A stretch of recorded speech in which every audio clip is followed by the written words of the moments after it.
Hi everyone, welcome back for another whiskey review. Today I'm looking at this value for money single malt from the Ardmore. It's a Highland single malt.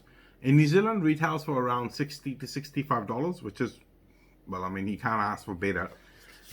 $60, that's about 27 pounds, or I don't know what's in US dollars, but it's a non-age statement, 40% ABV single malt. So this is the Ardmore Legacy. What's unique here is they're using both peated and unpeated malt for making this whiskey, which is quite unique, obviously. A Highland single malt distillery. I haven't really drunk a lot of the Ardmore. Obviously, I've drunk a lot out of that bottle. There is really not a lot left in there. I remember opening it for one of the tastings because the people attending had asked for a very, very gentle peaty whiskey, which I sort of thought this would be perfect, you know. It could be a great introduction to someone for who's not into peated whiskies.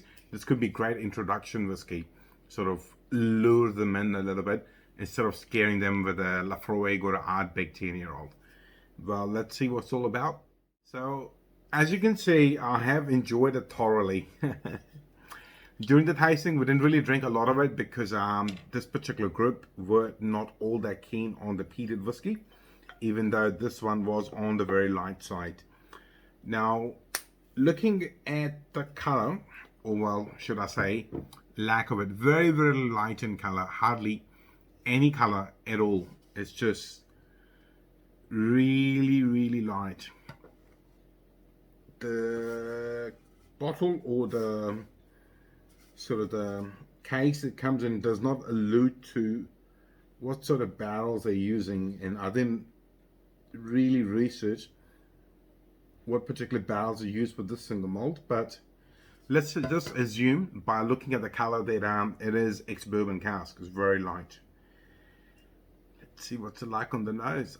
I've been sampling so many of the Benriach single casks at cask strength, now down to reality at 40%.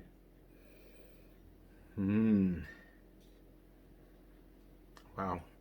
Just a hint of smoke, but loads of honey. It's there, and just a hint of citrus as well, actually. The peat's lingering in the background. I guess being at 40%, the smoke or the peat is not overpowering. It's very, very light, but I'm getting a distinct citrus character, which is really good.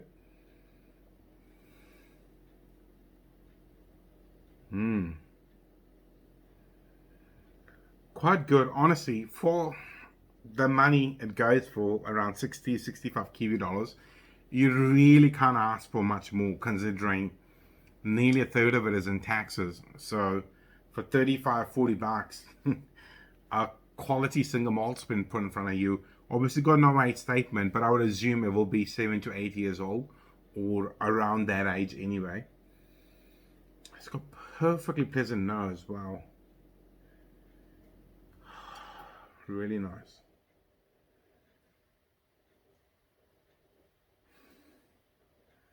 The smoke is getting or becoming a little bit more dominant now on the nose. Well, let's see what's it like on the...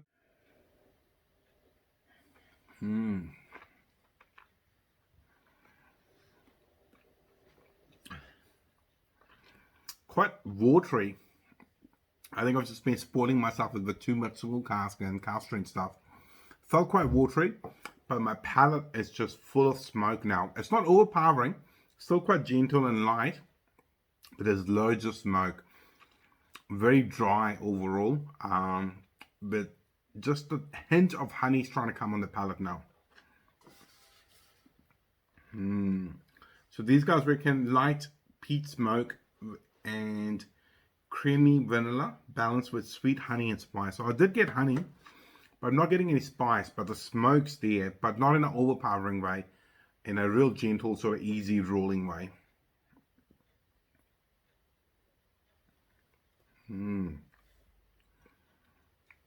Very nice. There we go. I'm crackling. I think I'm gonna just record like a 5-minute video explaining what the crackle is, because I was explaining someone yesterday and I was not getting my point across to them, but I'll do that another time.